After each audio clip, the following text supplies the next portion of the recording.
Jadi Nabi Adam itu ketemu iblis, setan.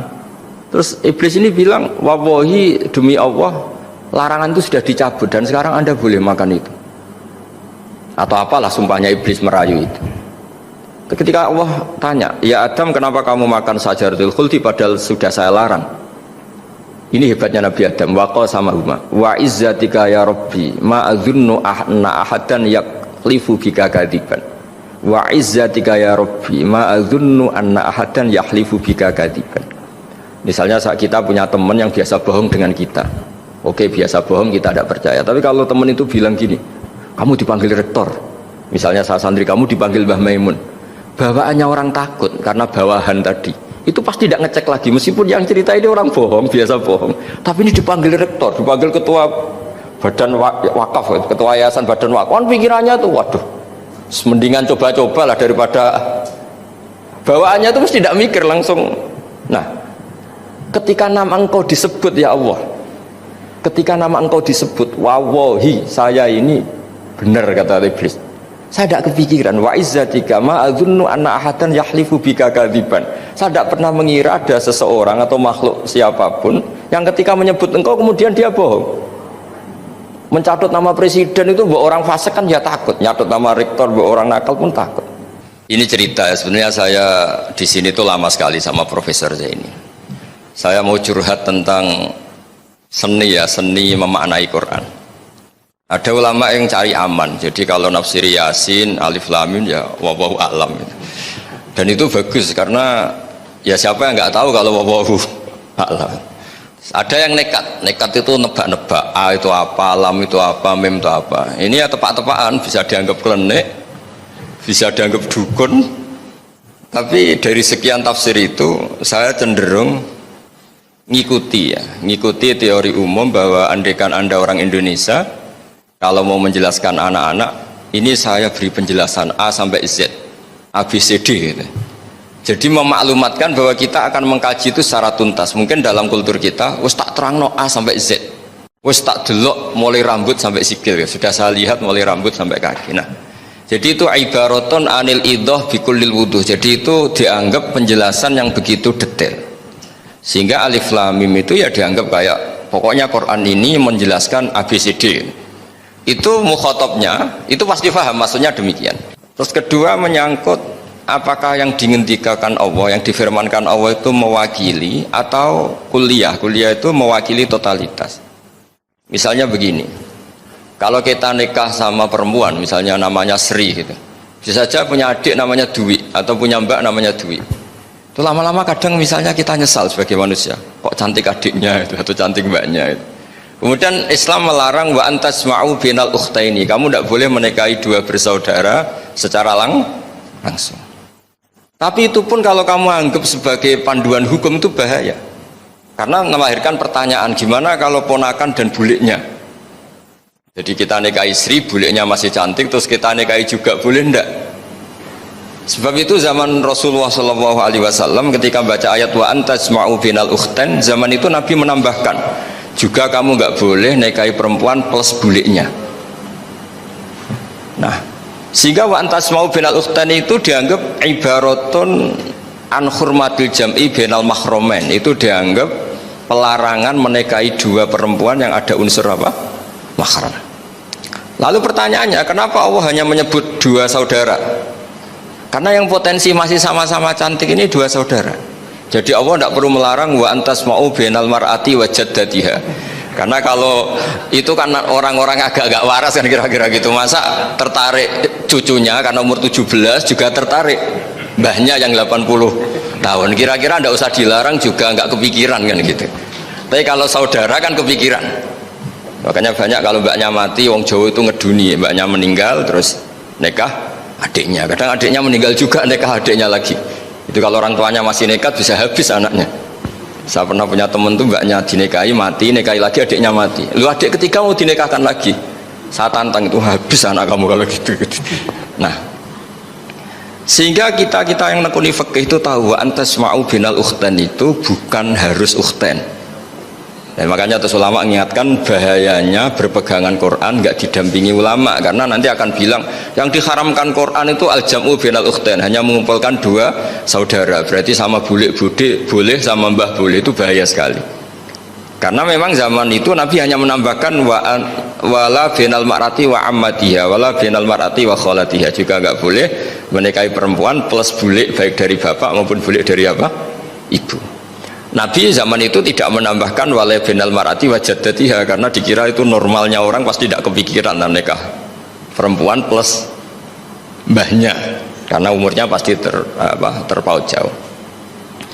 Kemudian ada lagi misteri tafsir yang pasti ulama itu beda. Misalnya begini, dalam cerita-cerita karomatul aulia, dan kita yang nekuni ilmu itu kita percayalah, soal yang nggak percaya ya monggo, ini karena tidak tek Quran dan hadis. Ketika seorang Nabi Muhammad SAW di alam arwah, karena di hadis Mi'raj Nabi juga sering ketemu para nabi, diantaranya ketemu Nabi Musa, ketemu beberapa nabi, itu hadisnya sahih bahwa Nabi sering ketemu para nabi di alam arwah. Dan ini punya efek di kitab tafsir nanti, ada ayat tentang pertemuan Nabi Muhammad SAW dengan Nabi Musa. Singkat cerita di kitab-kitab wali diterangkan, suatu saat Nabi itu dikomplain oleh Nabi Musa karena beliau ngendikan ulama ummati ka'ambiya'i Bani Israel, kualitas ulama umatku itu sama dengan kualitas nabinya Bani Israel. Ini kan memancing sentimen. Kata Nabi Musa, benar saja masa saya Nabi kok disejajari ulama gitu loh, disejajari ketua direktur tadi, direktur studi Quran, kan nggak terima. Masa saya Nabi setara dengan LC MUI, kan nggak terima. Dan itu menurut saya bagus, Nabi Musa nggak terima itu, saya sendiri juga nggak terima gitu. Akhirnya buktinya apa? Dalam cerita wali itu dipanggillah Imam Ghazali. Di cerita wali itu kata Imam Ghazali, nama kamu siapa? Ana Muhammad bin Muhammad Al-Ghazali At-Tusi Asy-Syafi'i. Jawabnya panjang sekali. Ana Muhammad bin Muhammad Al-Ghazali At-Tusi Asy-Syafi'i. Terus Nabi Musa, loh saya tanya nama kamu cerita bapakmu, mbahmu, madhabmu, daerah kamu. Terus kepanjangan, tanya nama kok ngomongnya panjang.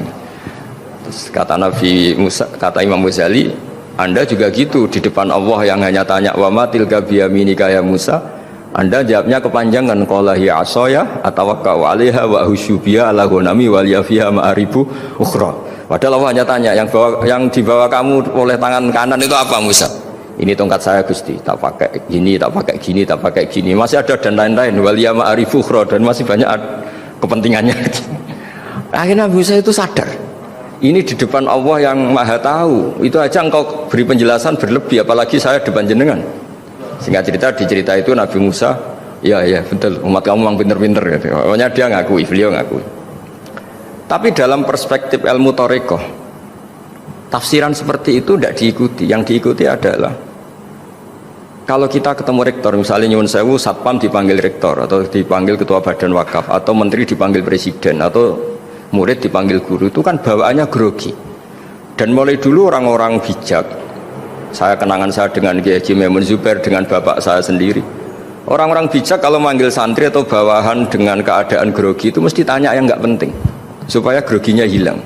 Piye mau nang dalan macet, gimana di jalan tadi macet, gimana di daerah kamu musim apa. Setahu saya ulama-ulama top atau rektor atau siapa saja kalau yang bijak pasti nanya anak buah itu yang nggak penting dulu, gimana lancar di perjalanan, datang jam berapa, sehat-sehat saja. Karena bawahan itu takut. Nah, ketika Nabi Musa ini takut, Allah itu ngikuti sunnahnya manusia. Kalau takut ya jangan tanya yang penting dulu. Kamu bawa apa? Ya dijawab, saya bawa tongkat Gusti. Jadi itu sebetulnya hanya ilmu psikologi, bahwa kalau orang takut itu ya ditanya yang ringan-ringan ya. Lagi-lagi ini ilmu. Jadi analisis tafsir itu tidak ada selesainya dan semuanya butuh perangkat. Di antaranya perangkat itu adalah fitrah salimah. Makanya dikatakan Pak Rektor tadi benar bahwa orang bisa memahami Quran, kekuatan angin dengan cerita angin seperti ini. Tadi cerita Pak Suarsono Muhammad juga gitu, Warsono Muhammad, semuanya sama. Sehingga memaknai Quran itu baik dengan ilmiah maupun dengan fitrah salimah itu akan sama-sama menelurkan makna yang sahih, asal berlandas riwayat yang sahihah. Saya punya sekian cerita tentang ulama-ulama dulu kalau ngartikan ayat. Misalnya Imam Syafi'i, beliau nekuni fikih, beliau ngendikan orang yang tayamum di tengah perjalanan padang Sahara yang karena tidak menemukan air, itu boleh tayamum kalau sudah tidak menemukan air. Syaratnya dia nyari-nyari dulu. Ditanya, kenapa harus nyari-nyari dulu padahal ini di padang pasir? Jawabnya Imam Syafi'i itu sederhana, la yuqalu liman lam yatlub lam yajid wa innama yuqalu lam ya'rif. Allah itu ngendikan falam tajiduma'an, kemudian Anda tidak menemukan air. Di mana-mana tidak menemukan itu setelah mencari. Kalau tanpa mencari namanya lam ya'rif, tidak tahu. Ketika Allah ngendikan falam tajiduma'an, artinya harus ada sabqut tolab, harus mencari-cari dulu baru menyimpulkan tidak menemukan. Jangan langsung tayamum tanpa mencari-cari. Karena Allah ngendikan falam tajiduma'an, kemudian kalian tidak menemukan air. Di mana-mana tidak menemukan itu ada mencari dulu sabqut tolab. Begitu di semua ayat. Lalu saya mulai 2002 atau 2003 saya sering sama Profesor Zaini, beliau bahkan sering di kontrakan saya di Wonokromo di Pleret sana. Kalau nggak tuntas dibahas dulu di bekas kantor rektorat ya, di atas itu. Saya di UI Press di bawah, Pak Zaini di atas, dan tiap hari ketemu. Saya intensif sama beliau itu ada 4 tahun makanya terjemah ini yang dulu saya ada ikut, yang direkonstruksi hampir 40%. Karena berdebat terus, terutama fikih. Akhirnya kita misalnya, ini curhat ya supaya sekaligus lapor ke Profesor Quraish Shihab apa yang kita lakukan. Jadi UI sudah lama sekali menerbitkan tafsir Quran, pernah nginduk Kemenak, juga pernah setengah nginduk setengah ikut, juga benar-benar akhirnya mandiri. Semoga perhitungannya bukan pasar, tapi ingin, semoga, saya tidak tahu kalau hitungannya pasar itu tidak wilayah saya, tapi semoga tidak lah. Itu kita sering berdebat, itu tentang bolehkah memanfaatkan cerita Israiliyat untuk merekonstruksi ayat yang potongan dari cerita para nabi. Misalnya tahu-tahu kita ada cerita wahal ataka naba'ul khosmi istasawwarul mihrab istakhalu ala Dawuda fafazi'a minhum. Kata fazi'a itu maknanya kaget. Itu kalau kita misalnya, kamu apa tahu orang-orang yang melompat pagar kemudian Nabi Dawud ini kaget, itu cerita itu bisa terbentuk meskipun orang-orang banyaklah pakar-pakar tafsir yang anti Israiliyat, tapi kita bisa maknai itu tuh kalau misalnya kata kaget. Kenapa kaget? Nabi Dawud itu seorang raja, bahkan orang barat nyebut King David. Beliau punya 7 lapis pengawalan dan khusus kamar pribadinya itu tidak siapapun, tidak ada yang bisa masuk. Tapi tahu-tahu ada orang di situ. Makanya beliau kaget, fafazi aminhum. Qalu la takhaf. Para orang-orang ini bilang, atau kamu jangan kaget. Sudah, tidak usah mikir kagetnya, kata orang ini. Khosmani bahu ba'duna ala ba'din. Kita punya masalah sengketa dan Anda harus memutuskan sekarang. Singkat cerita, si orang ini cerita, orang atau malaikat itu cerita, ini saudara saya punya kambing 99. Saya punya satu aja kok diminta, menurut Anda gimana? Tolong putuskan yang benar. Abu Dawud langsung marah. Wah, kamu tuh dolim betul. Sudah punya 99, minta yang satu. Kamu dolim betul, ngawur betul kamu. Oke, sudah deal gitu, sudah putus. Orang ini senyum-senyum santai terus hilang. Ternyata itu para malaikat. Terus wadonna Dawudu annama fatannahu fastaghfara rabbahu wa kharra raki'a wa anab. Di banyak cerita Israiliyat itu Nabi Dawud itu istrinya 99. Tapi kurang lengkap, kayak nggak ada yang seperti itu. Jadi walhasil di cerita itu ada Imro'atu Uria terkenalnya itu, yang Nabi Dawud itu kepikiran menikahi itu. Sehingga cerita akhirnya Uria ini meninggal, akhirnya dinikahi Nabi Dawud. Akhirnya beliau istighfar karena merasa salah. Saya masih ingat ngendikan Profesor Zaini ketika tak tanya, kenapa sudah punya 99 masih ingin yang satu? Gak ada yang seperti itu. Jadi namanya bawaan rakus manusia itu tetap aja gak ada yang seperti itu. Nah pertanyaannya, bolehkah puzzle ini ya kita rangkai dengan cerita Israiliyat? Yang Israil ini bisa iya bisa enggak, kata Nabi zaman Sugeng, la tusaddiquhum wa la tukadzibuhum. Kamu ya jangan bilang iya, jangan bohong karena dari cerita-cerita Israiliyat, tapi jangan juga bilang takdzib, bilang mendustakan, jangan-jangan benar. Nah, kita yang nekuni tafsir itu bingungnya ya. Makanya saya tadi sebenarnya bilang Pak Fajar bingung itu kalimat madhin itu muji. Memang bagusnya orang ilmuwan itu bingung. Kalau ilmuwan PD itu udah ilmuwan namanya, orang nekat itu. Ilmuwan itu harus satu teori diuji dengan teori yang lain, diperbandingkan, terus menyimpulkan saat ini saya memutuskan demikian. Tapi entah suatu saat, itu khasnya ilmuwan karena dia harus mikir terus itu. Masih banyak yang seperti itu. Akhirnya ya kita nafsiri ya pokoknya kalau orang sudah punya 3 kok minta yang punya 1 ya rakus lah, gitu aja sudah. Apa itu peristiwa perempuan, apa peristiwa harta, peristiwa jabatan. Jadi kalau sudah punya jabatan 1 kok ingin jabatan yang lainnya, sanggup saja rakus, gitu aja. Terus lalu itu simbol, makanya ini terus pertanyaannya, ini apakah simbol ibaratun anman itoma, bahwa Allah nggak suka toma, atau memang itu fakta? Nah, hal-hal seperti itu yang kita terus menekuni. Kemudian yang ketiga, misalnya kita ini sebagai cucu yang kurang baik, setiap kita pidato cerita dosanya Nabi Adam diusir dari apa? Surga. Dan saya itu orang yang insya Allah disayang Nabi Adam. Saya termasuk cucu yang baik. Di mana-mana saya cerita Nabi Adam itu keren meskipun diusir dari surga. Karena Nabi Adam itu diusir dari surga itu bukan karena dia kepencut sajaratul khuldi. Itu enggak. Jadi ceritanya gini. Kata Allah, Adam kamu boleh makan apa saja kecuali 1 pohon ini. Kamu jangan makan buahnya. Nabi Adam nurut. Nah, terus banyak kiai yang cerita gara-gara dirayu istrinya, terus akhirnya cerita jenenge wong lanang mau kampusane wong wedok itu, kata istrinya, Tuhan yang bener aja, masa semuanya boleh kok 1 aja gak boleh. Cara lomo gak menisan gitu, cara Jawa itu ya kalau sudah semuanya boleh, yang lebih mewah pun boleh, kok ini 1 gak boleh ini. Paling itu iseng, maksudnya sudahlah dicoba aja. Nah, karena Nabi Adam itu merasa nggak nyaman, ada yang diredaksikan fa'akala itu makan. Tapi kalau makan tidak juga, karena nggak nekat, karena beliau merasa tidak nyaman. Makanya sebagian diredaksikan dzaqo itu ngicipi saja karena nggak nyaman. Sehingga lafat akala dimaknani dzaqo juga dimaknani akala dalam konteks ini. Nah, tapi di tafsir Ibnu Katsir diterangkan kata kuncinya itu bukan di akala atau dzaqo, tapi waqa sama huma inni lakuma laminan nasihin. Jadi Nabi Adam itu ketemu iblis, setan. Terus iblis ini bilang, wallahi demi Allah, larangan itu sudah dicabut dan sekarang Anda boleh makan itu. Atau apalah sumpahnya iblis merayu itu. Ketika Allah tanya, ya Adam kenapa kamu makan sajaratul khuldi padahal sudah saya larang? Ini hebatnya Nabi Adam. Waqa sama huma wa izzatika ya Rabbi ma adzunnu anna ahadan yaklifu bika kadiban. Wa izzatika ya Rabbi ma adzunnu anna ahadan yahlifu bika kadiban. Misalnya saat kita punya teman yang biasa bohong dengan kita. Oke, biasa bohong, kita tidak percaya. Tapi kalau teman itu bilang gini, kamu dipanggil rektor, misalnya saat santri kamu dipanggil Mbah Maimun, bawaannya orang takut karena bawahan tadi, itu pasti tidak ngecek lagi. Meskipun yang cerita ini orang bohong, biasa bohong, tapi ini dipanggil rektor, dipanggil ketua badan wakaf, ketua yayasan badan wakaf, kan pikirannya tuh, waduh, mendingan coba-coba lah daripada bawaannya itu mesti tidak mikir langsung. Nah, ketika nama engkau disebut ya Allah, ketika nama engkau disebut, wallahi saya ini benar, kata iblis, saya tidak kepikiran, wa izzatika ma adzunnu anna ahadan yahlifu bika kadziban, saya tidak pernah mengira ada seseorang atau makhluk siapapun yang ketika menyebut engkau kemudian dia bohong.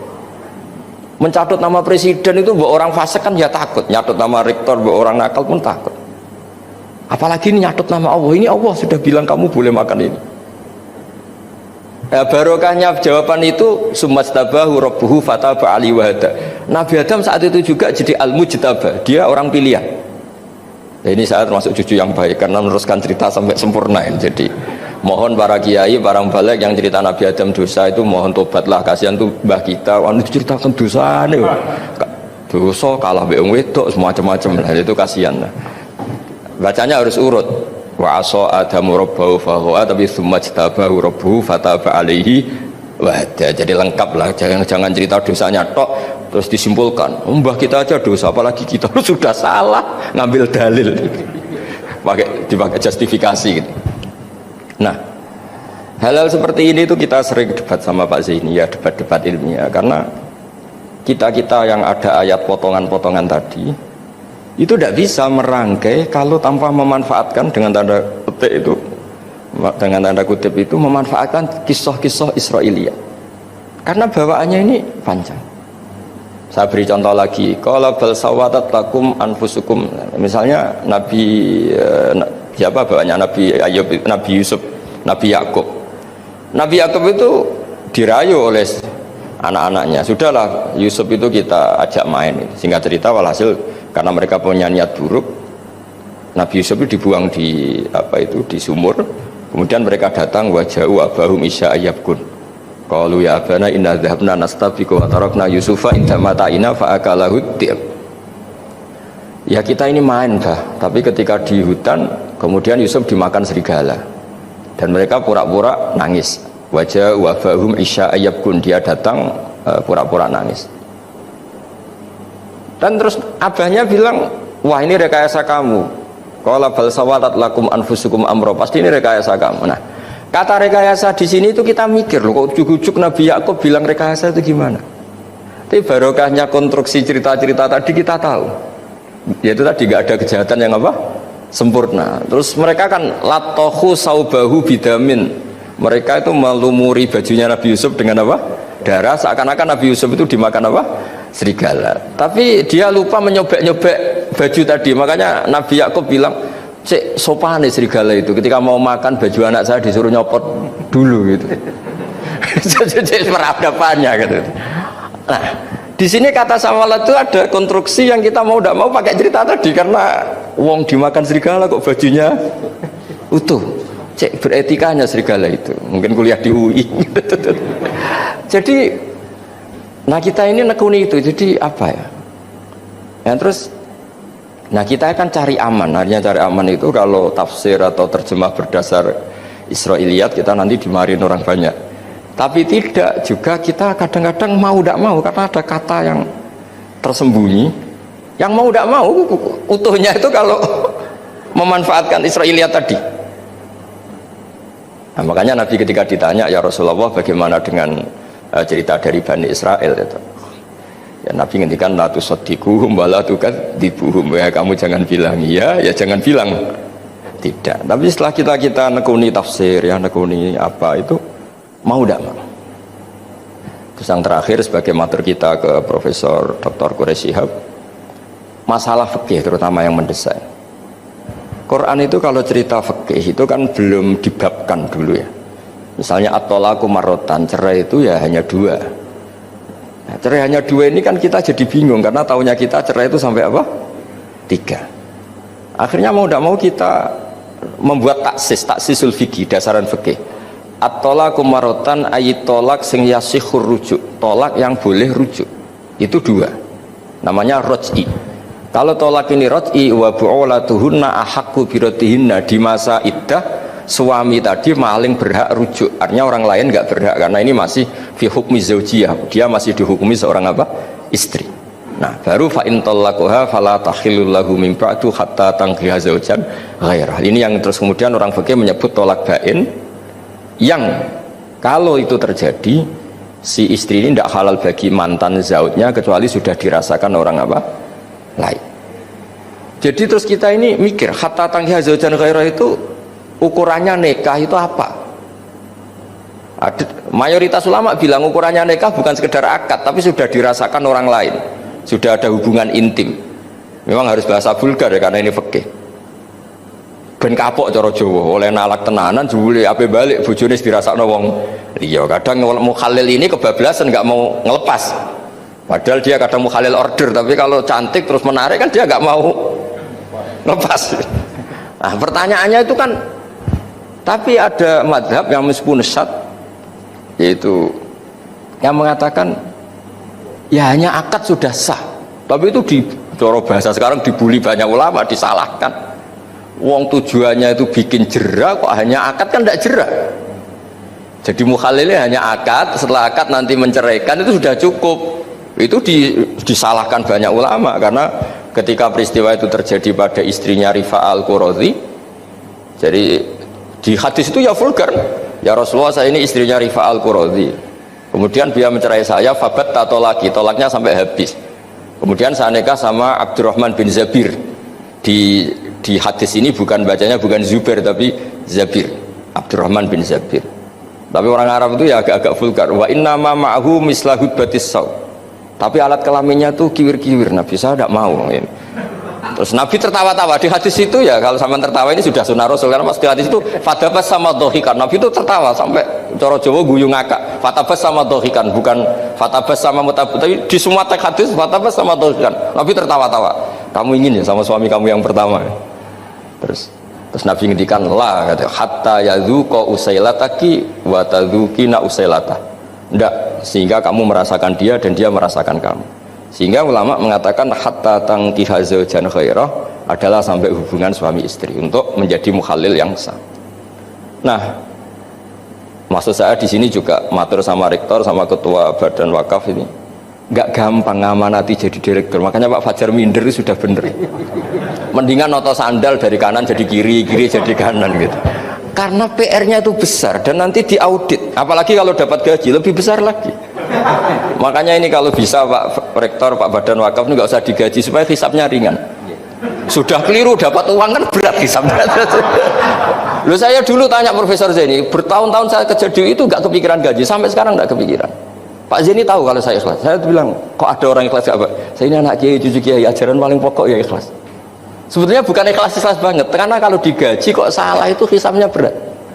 Sudah salah dapat gaji.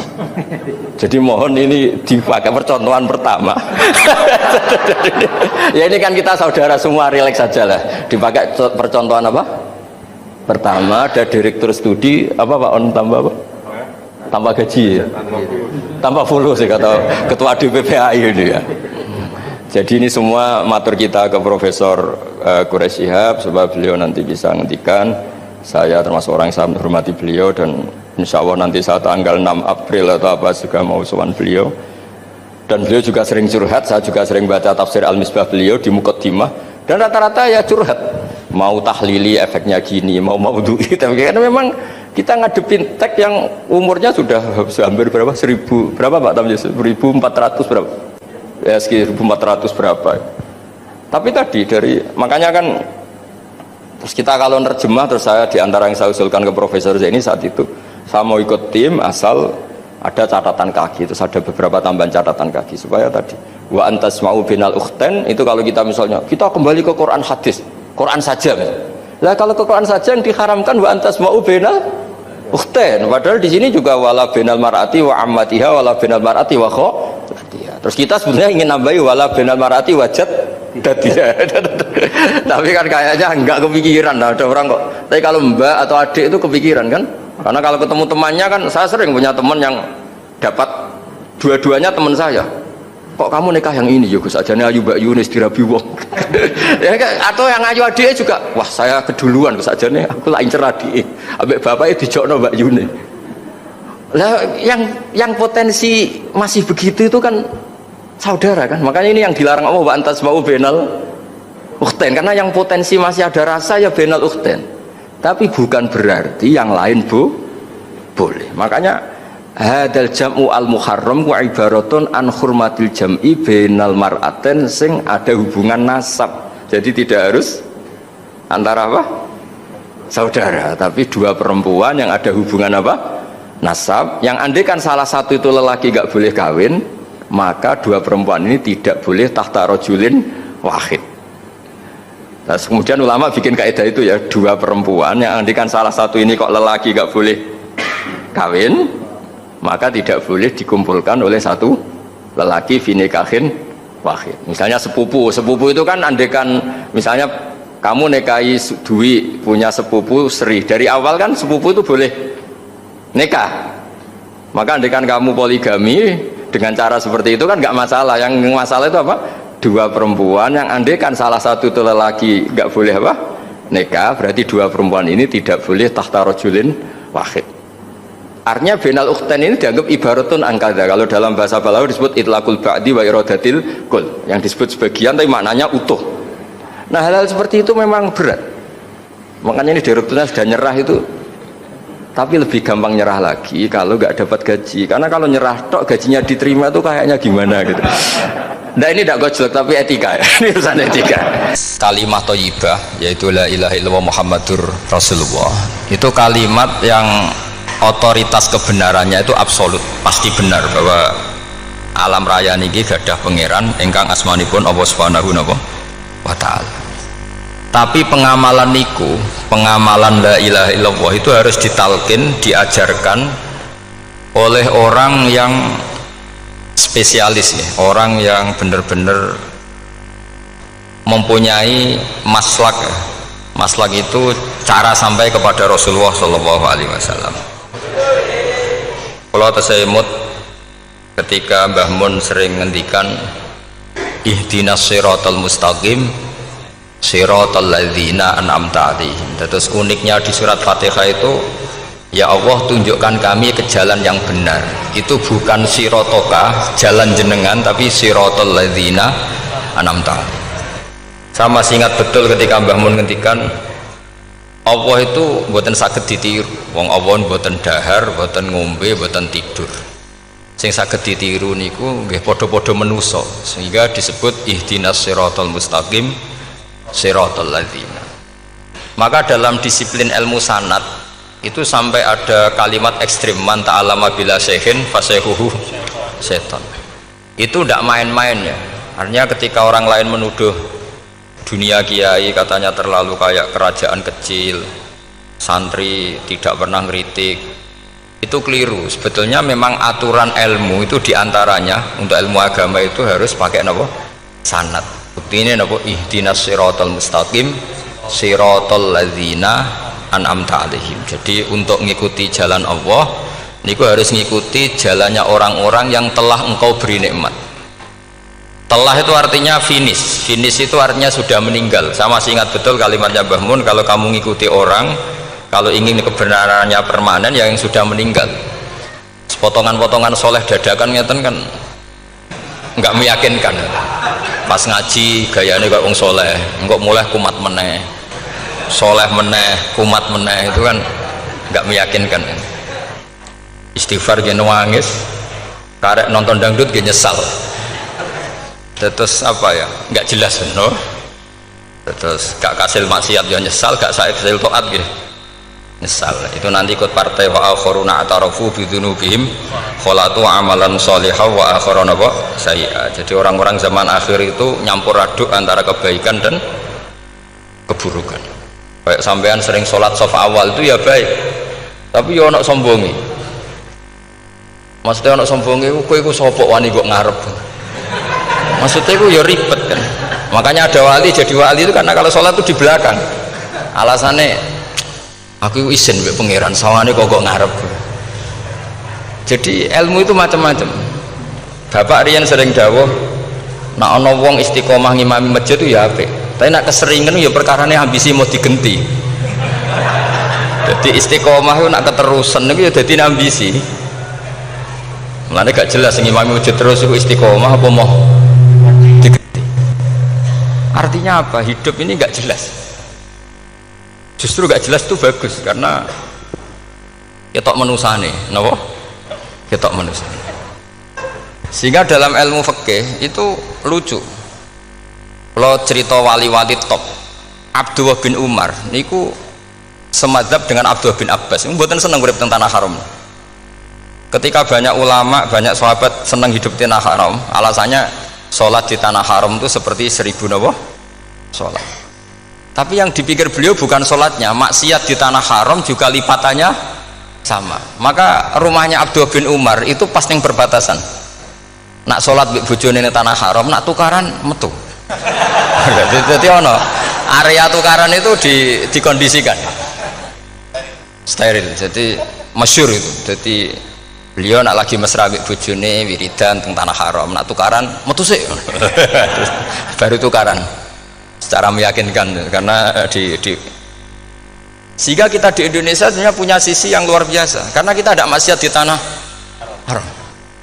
Jadi bisa saja kita ini orang keren karena tidak pernah maksiat di tanah haram.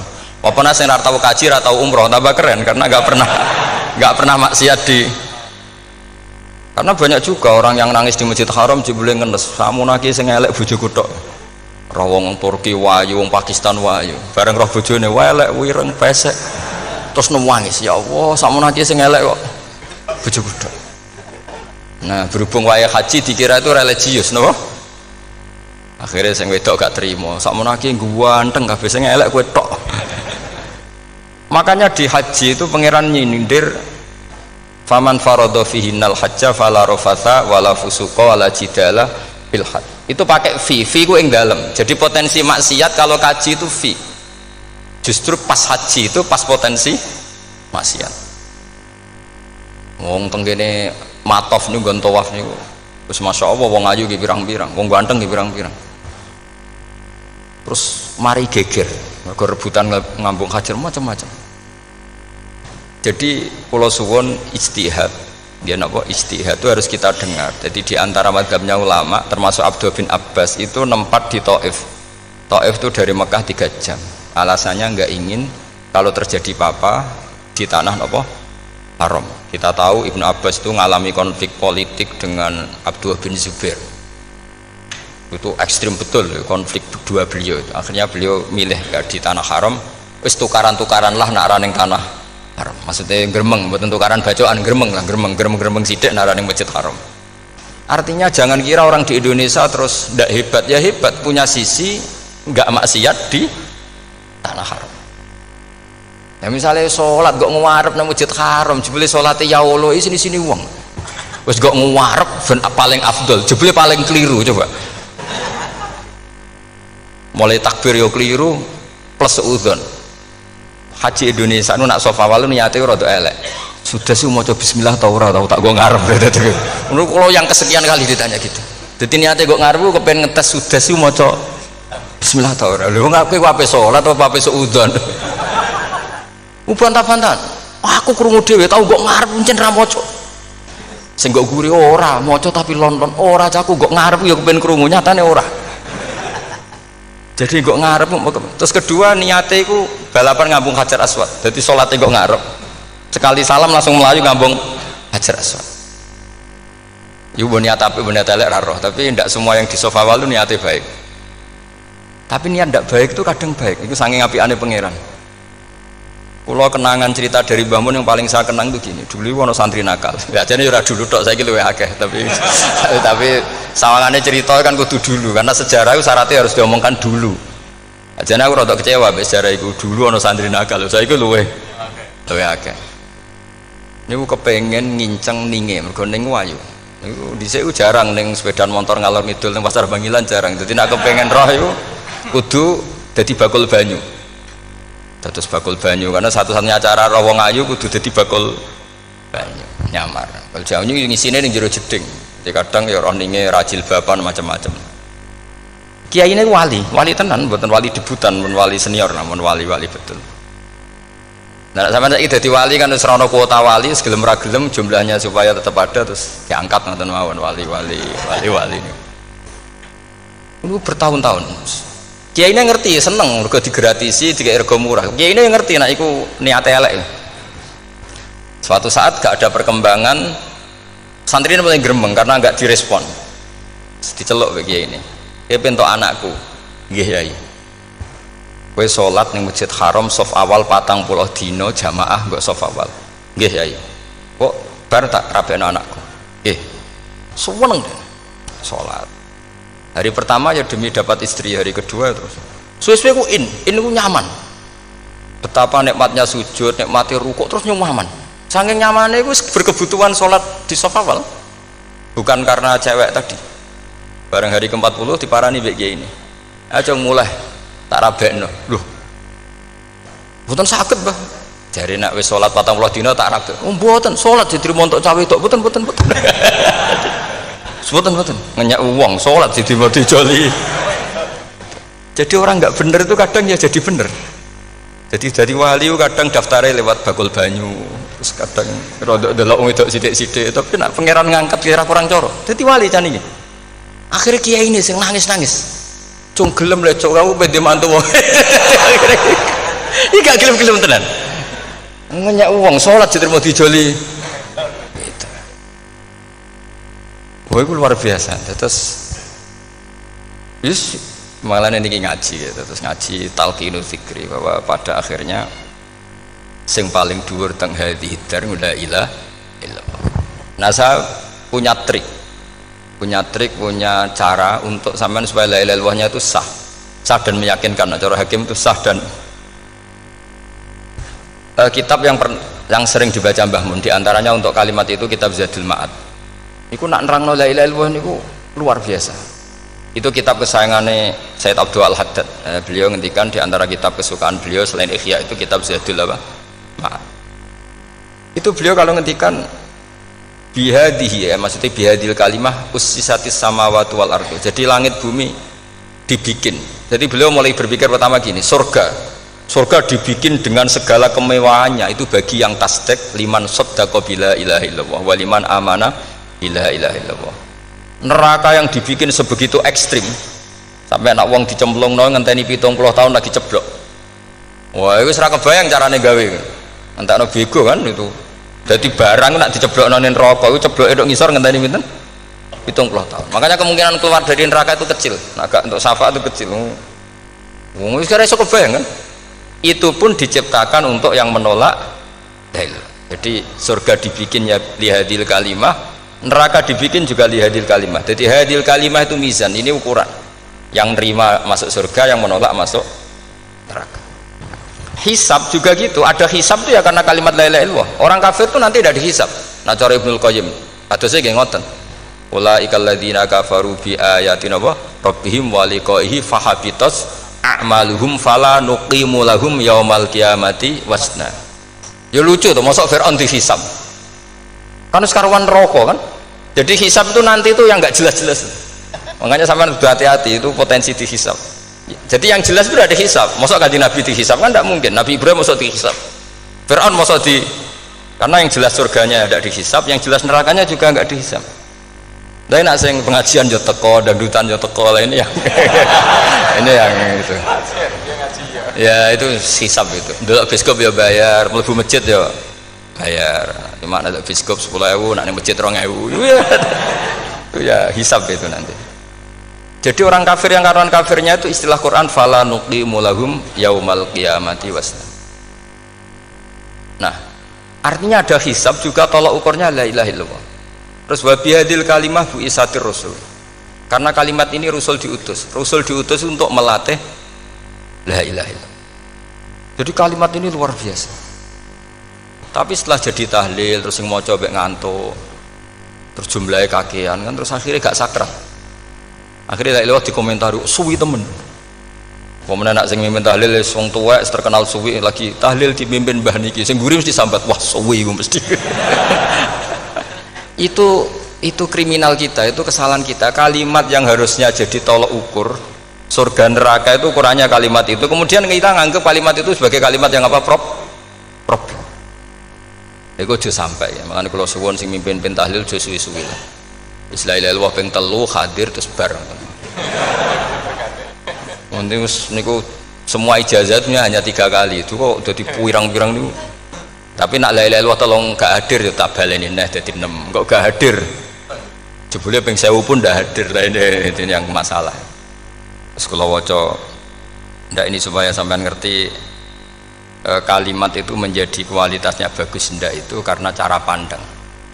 Itu tadi kalau sampean mikir surga dibikin semewah itu dengan fasilitas bidadari secantik itu, semuanya kelas A, itu ya bagi yang menerima la ilaha illallah.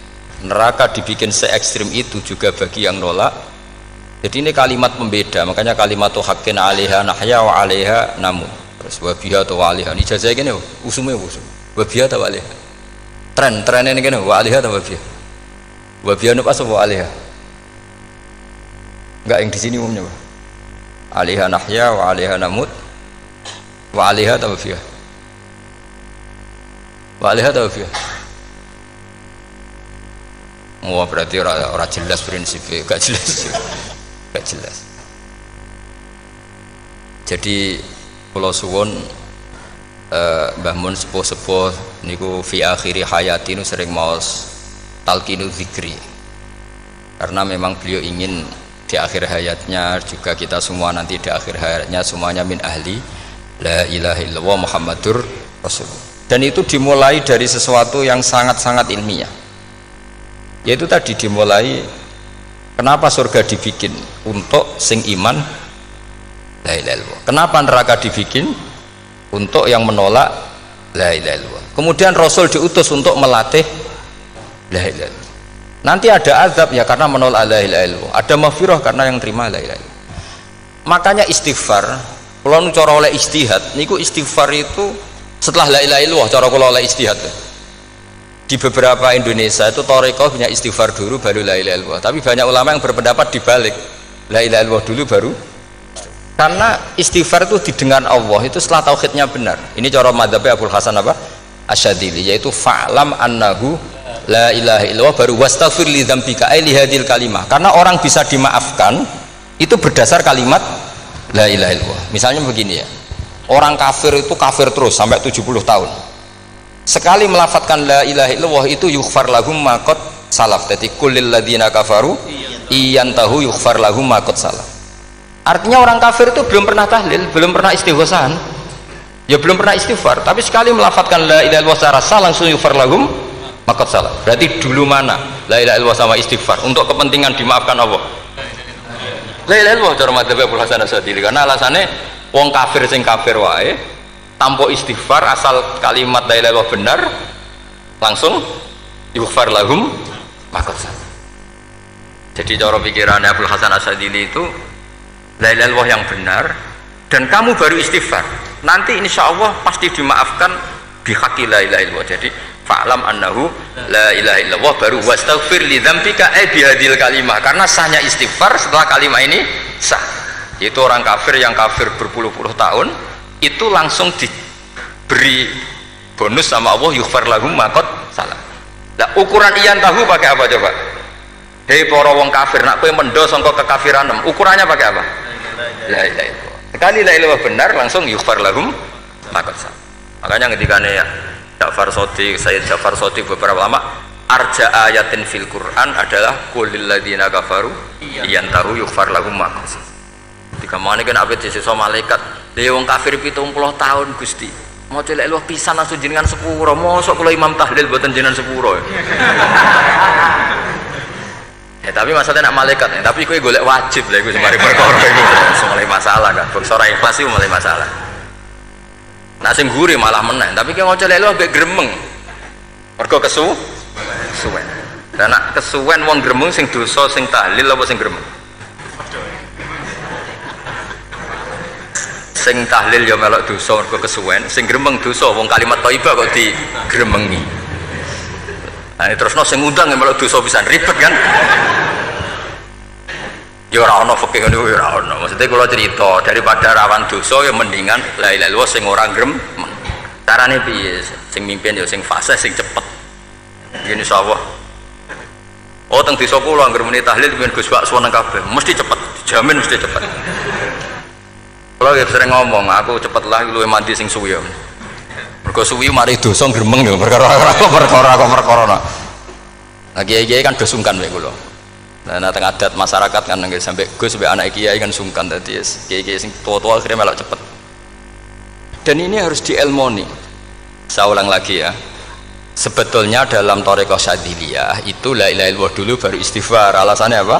Sihhatul istighfar itu ba'da sihhati la ilaha illallah. Jadi dia bawa nggih qulil ladzina kafaru iyantahu yughfar lahum ma qad salaf. Saiki intiha anil kufri, berhenti kekafiran dengan kalimat apa? La ilaha illallah. Itu langsung yughfar lahum ma qad salaf. Dan Allah ngendikan fa'alam annahu la ilaha illallah baru wastaghfir li dzam ai bihadil kalim. Artinya gini, bisa saja istighfar kita itu tidak didengar Allah karena tauhid kita tidak pernah benar. Mau ngelafat notok tapi tauhidnya tidak benar. Maka terus dibutuhkan latihan-latihan dari ahlul ilmi, misalnya kayak Imam Sanusi, kayak Imam Asy'ari, itu pelatihan-pelatihan la ilaha illallah dengan pemaknaan yang luar biasa. Misalnya begini, ambil saja la ilaha illallah itu dengan makna seperti ini. Tidak ada sesuatu yang maujud kecuali disebabkan oleh yang super maujud. Alam raya ini, langit bumi ini kadung berstatus maujud. Kan nggak mungkin yang maujud diciptakan yang tiada. Nak ngono mau hadhil maujudat khalaqaha wajibul wujud.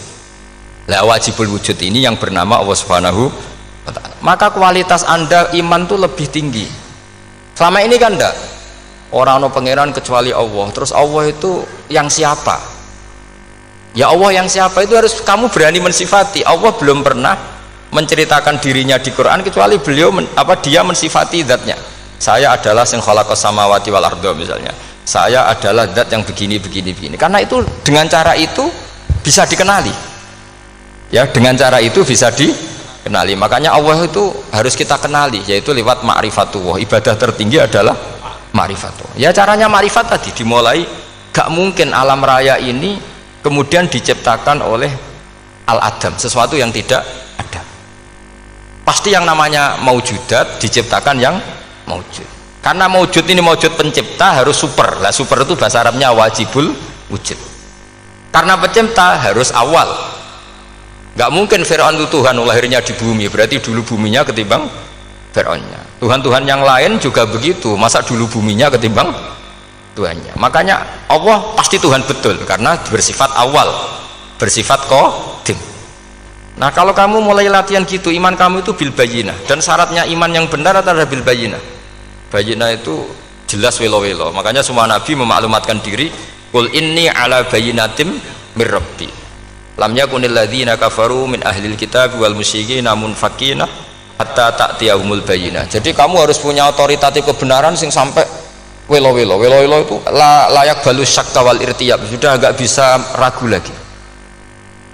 Nah saya khawatir kalau kita sudah tidak ngaji seperti ini, la ilaha illallah itu mau rutinitas. Pemenang nak kasiat ribet mana kan? Nak diwaca 1000 kasiat ini, nak diwaca 2000 kasiat. Wah itu ngawur lagi. Saya itu kemarin ketemu banyak orang pintar lah di Jogja. Itu saya cerita, mereka tanya saya, Gus kenapa engkau jarang berdoa? Saya bilang saya itu sering berdoa, cuma mungkin anda tidak tahu kata saya. Doa itu syaratnya harus setelah sihatil iman, imannya itu benar. Dulu ketika Gerwani itu kampanye komunis itu gitu, anak-anak kecil disuruh memejamkan mata, ayo kamu minta permen sama Tuhan, ternyata nggak dapat permen, suruh memejamkan mata lagi, coba minta sama bu guru, terus dikasih apa? Permen. Oh berarti yang ada bu guru bukan Tuhan. Artinya apa? Kalau umat Islam ini Islam ini kamu jual dengan doa, kemudian doa dipakai tolok ukur Islam bener apa enggak, habis kamu. Banyak orang ingin jadi Kapolri, jadi gubernur, jadi apa, mengundang orang-orang kondungo. Wes nyangoni akeh gak mandi, mesti dihujat deh. Dan sing donga yang ngerti arah mandi, potongan wong seneng duit itu kan insya Allah mandi lah kan kira-kira gitu. Jadi korbannya itu Islam kalau terus-menerus doa yang dipakai apa? Transaksi. Maka doa itu nomor 2 atau 3, nomor 1 itu ya iman tadi, ma'rifatullah itu nomor 1, bukan doa. Karena kalau doa dijadikan nomor 1 takutnya itu dipakai ukuran. Makanya ketika orang kafir minta sama Nabi, minta itu ya bahasa Arabnya doa, untuk mengubah Mekah jadi begini, untuk mengubah Mekah jadi makmur, jadi ada sungainya, roh. Nabi gak mau, padahal Nabi kalau doa pasti mustajab apa enggak. Tapi andekan itu diturutin, maka ukuran iman selalu pakai doa, dan itu bahaya jangka panjang. Karena Nabi perso pengganti beliau-beliau kamu yang nanti doanya tidak mandi, itu bahaya, itu tidak prospek cara hitung-hitungan. Iya nak zaman Nabi donga mesti mati. Nah, ketika era sampean dia nak kiai tenan pak, kalau donga anak sugih, nak sugih kira kiai kan ribet, mungkin dewe kiai ora sugih kan ribet kan. Maka kita sebagai ulama itu punya hitung-hitungan. Nah beda dengan pakai ma'rifatullah.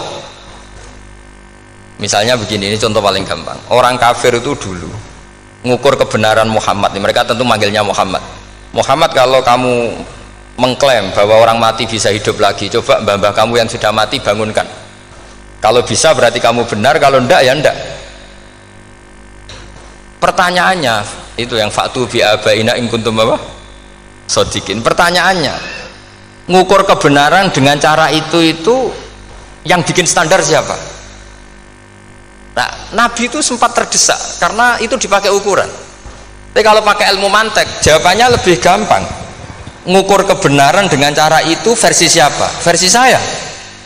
Kamu benar itu kalau bisa membangkitkan orang mati. Terus jari Nabi, ya kalau versi kamu ya kamu yang membangkitkan, nanti ditanya bareng-bareng. Loh ini kan kita seperti itu kan, kita sering. Artinya apa? Islam ini yang bisa mengawal hanya ilmu. Doa itu nomor 2, yang bisa mengawal Islam hanya fa'lam, harus ilmu annahu la ilaha illallah. Ketika orang kafir lo tanya, Muhammad kalau kamu Rasul betul, fasayir jibala Makkah, jibala Mekah kamu jalankan kemudian jadi emas. Dan orang-orang yang mati bangkitkan, kemudian kita tanya, adinuka hakun amla, agamamu benar apa enggak? Nabi andikan minta kira-kira dituruti Allah apa enggak? Pasti dituruti. Tapi masalahnya, masa menunggu itu? Masa Allah menjadi Tuhan nunggu itu? Allah selalu Tuhan baik orang percaya atau tidak. Makanya Allah tidak mau nuruti, karena itu jadi problem jangka panjang. Iya kalau Nabi mustajab doanya, terus era umatnya seperti ini, sing kiai ini bedino dalail ora mesti mandi dongane, wis sing tirakat lah ora mesti mandi dongane, nak bab donga niku wis padha wae lah. Misalnya mesti mandi, nak wong waras mesti dinggo donga husnul khotimah, ora dinggo golek sugih, itu mesti amatir nih. Nah masalahnya nek dinggo husnul khotimah bagi mereka yang kedonyan ya gak ngefek, dianggap tidak prospek. Panjang kan? Makanya itu pinternya Nabi nomor 1 itu al ilmu, fa'lam annahu la ilaha illallah. Lagi wastaghfir li dzambi. Jadi kalau suwon kenapa ini cerita Mbah Mun, kenapa akhir-akhir beliau sering talqinu zikri, sering melatih zikir. Itu sirinya diantaranya bahwa kalimat ini harus menjadi kalimat super, kalimat sing alaiha nahya wa alaiha namut wa alaiha nub'ats atau wabiha nub'ats insyaallah ta'ala minal amin. Yaitu tadi kita sebagai kiai itu ikut menjaga ini, jangan sampai kalimat ini membosankan. Tahlile suwi barbar segitu ram ana sing nyoal la ilaha illallah Muhammadur Rasulullah lane kurang panjang iki wakaf ta ora terus panjang. Niki alhamdulillah syukur sampun rawuh. Tetes kula suwun lah bahwa agama ini dimulai hatta ta'tiyahumul bayyin. Jadi sesuatunya harus benar-benar sampai jelas.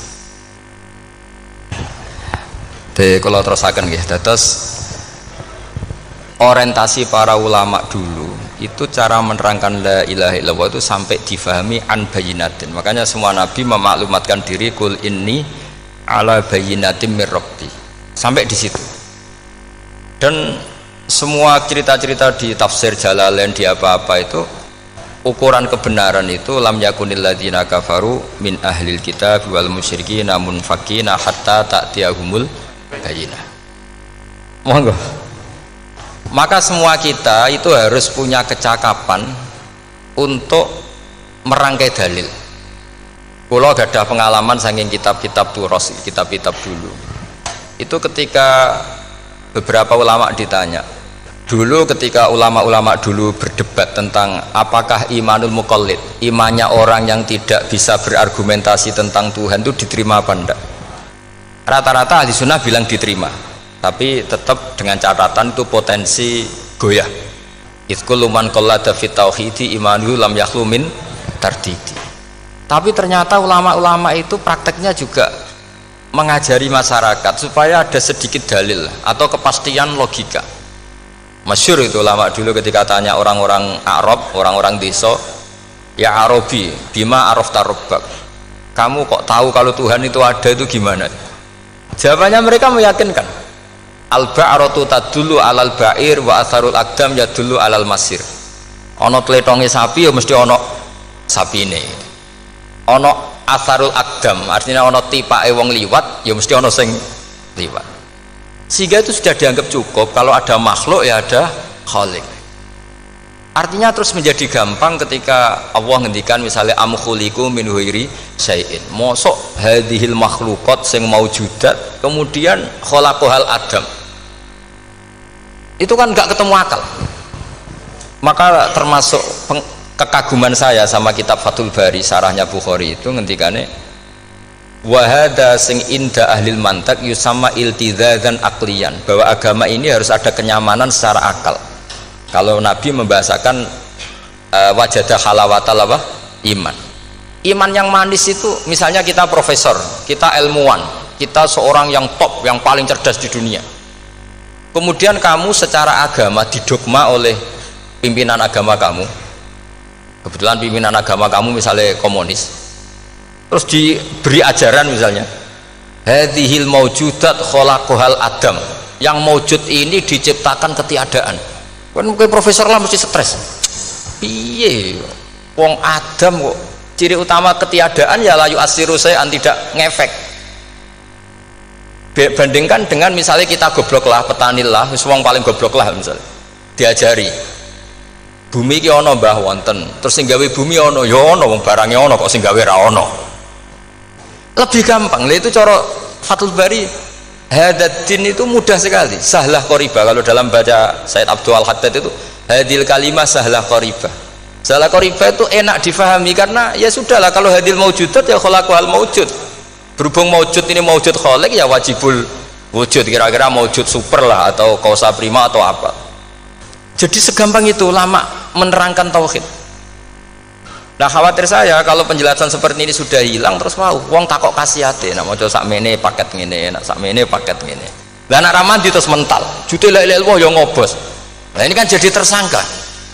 Makanya saya tadi bilang, saya berkali-kali saya belajar tauhid, belajar ilmu mantek, itu kepentingan saya hanya satu, supaya orang familiar dengan logika la ilaha illallah. Yaitu tadi mulai yang pelatihan kelas ringan, yaitu tadi al-ba'ratu tadullu alal ba'ir wa asarul aqdam yadullu alal masir, sampai pelatihan yang agak berat, tapi sebenarnya tidak berat-berat banget. Karena tadi am khuliqu min ghairi syai'in, masa kalian semua yang sebegini hebat maujudat kemudian kamu disebabkan oleh sesuatu yang tiada. Lha iku mbok sampean profesor lah iku ora iso logika, wong barang ra ono kok nyebabno al-aqdam yadullu alal masir. Jadi ono teledong ya mesti ono sapi ini, ono tipak tracakane tak kaki ya berarti ono sing barli liwat. Artinya hadil alam ini atharun min athari kudratil. Terus kalau suwun kalau wau mun maca sanad talqinu dzikri dari Mbah Mun, dan saya berharap kita ini saling menopang. Makanya saya Gus Yofur itu sering belajar mantek sampai belajar usul fikih, karena nggak bisa kita tanpa ditopang ilmu-ilmu seperti itu, nggak bisa, karena banyak khurafat, banyak syubhat. Termasuk penumpang paling gampang adalah Anda berislam secara senang, secara ceria, supaya tidak kepikiran nyuwun sewu pindah agama atau pindah ke yang macam-macam. Makanya diantara rumusnya Islam itu raditu billahi robba. Raditu itu puas, sampai cari di kamus, ridho itu puas, marem. Ojo mbok maca di pangeran Allah pah-poh. Makanya kalau berharap jenengan jangan sering berdoa, nanti gampang kecewa, karena potensi tidak mandinya lebih tinggi gitu loh. Jadi pokoknya seneng pangeran. Pangeran itu sapa sing gawe langit bumi, sing ngekek oksigen ora usah bayar, sing aku elek lah ya payu rabi. Nyifati pangeran sing wis terjadi lho. Ora usah bayangno, wah aku jaluk jadi bupati ya ora, jaluk sugih ribet. Lho kula kecelok wong alim mboten nate nyifat donga nemen-nemen. Sing wis kliwate. Ngaku ya wong narukan nyatane payu rabi. Umume wong di mobil kaya di mobil. Umumnya wong bingung ya sering melok bingung, ya sudah sebetulnya. Lho kok sampean kok ora top ya coba. Wong melarat sekolah ya ora tamat, ya tetep oleh menghirup napa oksigen. Presiden seneng dadi presiden, kowe ngopi untuk utangan ya wis semeneng. Semula ra diusir bojo ya wis semeneng. Sebenarnya seneng itu gampang. Mbok yo nyifati pangeran sing wis gampang-gampang lah, kayak di Quran itu nyifati Allah itu alhamdulillah alladzi atamani wa saqoni, aku melarat lah nyatane kelar mangan. Ya sudah yang gampang-gampang. Lah sampean ndak kakian donga ben sugih. Kula bolak-balik cerita, kula nanti dilani wong elek. Rayu elek sowan kula. Kula kenangan terbaik saya dadi kiai gini. Gus kula dongakno dadi sugih. Tenane, Mbak? Nggih, tak critakno. Nak bojomu iku sugih. Sing pertama ditata apa? Omah Gus ya, omah ditata. Suwe-suwe mobil ditata Alphard. Terakhir sing dievaluasi ku sampeyan. Omah wis apik, mobil wis apik, sing elek apa? Bojo. Mesti sampean kena evaluasi. Iku wis mesti ya. Akhirnya Srasito. Jadi kula nu nate buli tiyang terbaik lah. Kenangan saya terbaik jadi kiai ini gini niku. Akhirnya iya Gus. Kan gak mungkin omah suwapi, mobil suwapi. Coba yang kamu evaluasi apa tuh? Mulai artinya sudah lah, tidak usah kepengen itu dikurangi lah. Hubungan kita dengan Allah itu mensifati itu insya Allah pasti lebih indah. Ya misalnya kita Islam ya alhamdulillahilladzi hadana li hadza ma kunna linahtadiya laula. Sudah, tapi sekali sampean mikir, ustare wong Islam yo mesti mlebu swarga. Oh, mesti kena was-wase setan tak jamin. Ustare wangi salat yo mesti swarga. Tapi nak sampean alhamdulillahilladzi ja'alana minas sajidin wasyakirin aman. Maka alhamdulillah itu kalimat paling keren. Makanya da'wahum fiha subhanakallahumma wa tahiyyatuhum fiha salam wa akhiru da'wahum alhamdulillahirabbil alamin. Jadi pokoke ngoten. Sore pura usah kakek jaluk, karena potensi tidak mandi itu tinggi. Sama ndak kutub, ndak ahdal, ndak abdal, ndak apa saja. Yes dongo umume wong-wong lah. Dunia hasanah, fil akhirati hasanah, wa qina adzabannar. Hasanah wa fi artine pokoke hasanah. Pokoke hasanah fil akhirati ya hasanah. Senara iso hasanah ya rabi jauh jenenge hasanah pokoke sementing. Karena kula niku pengalaman dadi kiai, swanger wong kok kakean donga mesti kakean ngeluh. Ya karena potensinya tidak mandi. Jajal sama ndonga apa jajal? Selama ini kan njuk mapan yo ora tau mapan. Njuk sugih yo rakus, wis diparing cara pangeran wis maringi jebule sampean ingin lebih. Makanya saya mohon sekali, jadi hubungan dengan Allah itu nomor satu itu syukur. Syukur itu di atas takwa. Di Quran itu ada fattaqullaha la'allakum tashkurun. Jadi takwa itu supaya ke derajat syukur. Karena tadi lah, cobalah dilatih.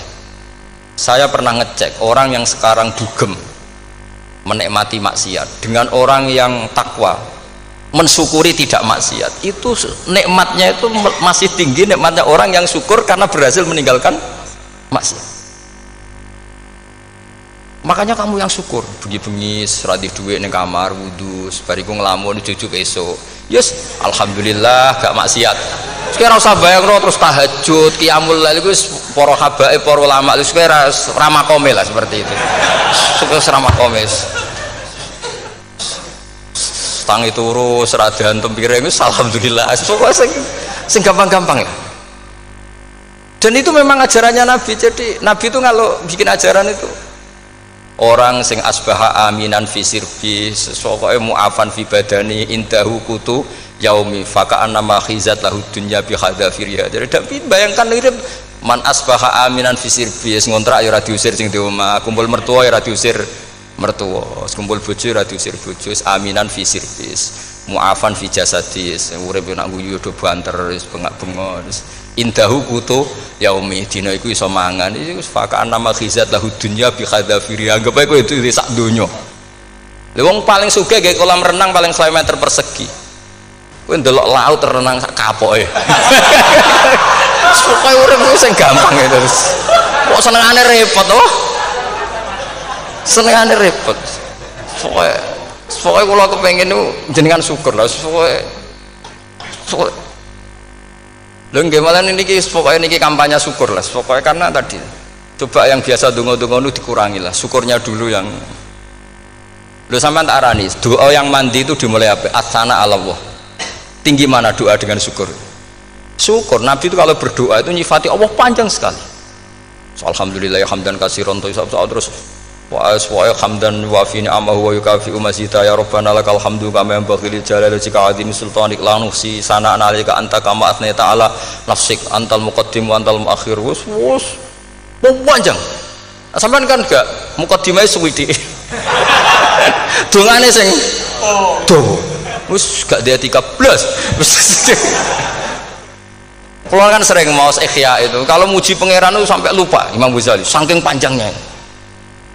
Sama delok donga-dongane Nabi itu kalau muji Allah itu panjang sekali dongane sithik nak jenengan muqaddimah alhamdulillahirabbil alamin sampai angob pas donga ya Allah ya Rabbana temenanan blas gak dia tiga itu. Jadi saya mohon sekali bahwa agama ini harus bifarohin wasururin kula donga sing paling kula kenang saming Mbah Mun gini wis farihina muna amin semuanya kita itu wis pokoke seneng. Makanya kalau suwun lah pokoknya beragama terus seneng rodi itu bila roba rodi itu kalau nak maknanya marem lah marem di pangeran Allah itu marem atau Sayyidina Ali lah kafani izzan antakuna li robban wa kafani fakhran an akuna laka abdan pun gustin tak bangga kula dadi manusa mergo pangerane jenengan ya cara di pangeran Fir'aun kan yo ribet wae wis mati tenggelam dadi Terus wa kafani fakhron an akuna laka abdan. Kula nu seneng banget mergo dadi kawulane jenengan. Misale dadi kawulane presiden ya iso coplok. Kawulane menteri kadang ketangkep KPK. Kawulane wong sugih kadang bangkrut. Ribet kan? Makanya beliau ngendikan kafani izan antakuna li robban wa kafani fakhron an akuna laka napa abdan. Terus niki kula radi provokatif lah. Semergi zaman akhir sampai pandemi ngeten wis ra syukur wis ribet. Sok ra syukur wis ribet. Mbok niki bener mbok ora ora penting cara kula. Misale kula ora bener sampean luwih nemen. Biasa mawon padha ora bener e. Misale kula salah ya pancen mboten maksum. Misale bener ya pantes wong kula dididik Mbah Mun wis pokoke niki wis padha pantese. Maksudnya santai mawon biasa mawon. Nah pancen sampean luwih bener timbang kula nggih tetep salah kan. Terus tetep salah kan. Masa wong bener kok diomongi sing ora bener, berarti malah sampean ya bagian dari tidak benar itu sendiri. Pun ngoten awan. Assalamualaikum warahmatullahi wabarakatuh.